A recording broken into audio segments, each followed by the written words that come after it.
تقدر تخدع الناس بصح ما راكش افضل مسوق. نقدر نقولوا البيست ماركتر ان ذا وورلد ولا بيست اجنسي ماركتينغ ان ذا وورلد.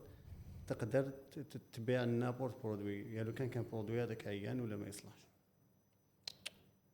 كاش منها لازم نفهموا باللي انجح تسويق هو التسويق الاخلاقي. اصلا لو كان نروحوا نقراو الكتابات ابسط حاجه نروحوا نشوفوا كتاب This is marketing تاع سيث جودين. واحد الباراغراف واش يقول فيه؟ يقول لك باللي التسويق البرانسيب تاعو واش خرج سيكو كاين اشخاص عندهم احتياجات اللي باش يقدروا يلبيو الاحتياجات هذوك راهم متواجدين في دي برودوي واحد اخرين. بصح هاد الاشخاص ما على بالهمش باللي هاد البرودوي راح يفيدوا.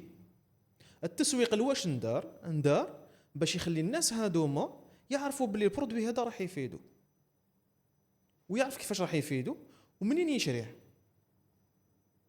والمنتج هذا باش خرج اعتمادا على احتياجات تاع الناس هادوما. تسمى دوك انت اذا تروح تجيب برودوي عيان تقدر تخدع الناس بصح ما راكش افضل مسوق. باسكو هاد الناس اللي خدعتهم راح يضروا ريبيوتاسيون تاعك. حيشري عليك خطره مش حيشريك 10. هذه حاجه الاولى.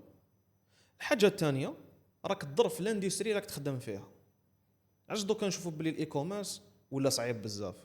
باسكو كاين عباد اللي دخلوا بالمفهوم هذا تاع نبيع واش نحب الور كو راهو يخدع في الناس وراهو يبدل في السلوك تاع المستهلك باش ما يوليش يدير الثقه في الاندستري اللي راك فيها. وهذا واش صرا في الماركتينغ ديجيتال. بزاف ناس راحوا شافوا شويه لي فيديو تاع يوتيوب دخل دار دي باك يبدا يبيع لي باك تاعو تاع سبونسور ما يجيبش ريزولطا للناس. هو الخدمه تاعو صافيه ما نقولوش باللي خدع بصح باع حاجه ما تلبيش احتياجات الشخص هذاك. على بها احنا في شهراتي ما نقدموش الخدمه تاعنا لكاع الناس باش نقدموا الخدمه البروجي هذاك حتى يجي لعندنا نفهموا مليح لي بوزوان تاعو نفهموا لي طال اللي راهو فيه وين راهو حاب يوصل ونشوفوا الكاباسيتي تاعو. اسكو عنده البيدجي دو ماركتينغ اللي يسمح له باش يلحق من البوين ا للبوين بي واسكو عنده لي ريسورس هيومان مثلا اسكو عنده ايكيب كوميرسيال اللي تسمح له باش يابسورب هذاك الفلو اللي يجيه تاع لي بروسبي.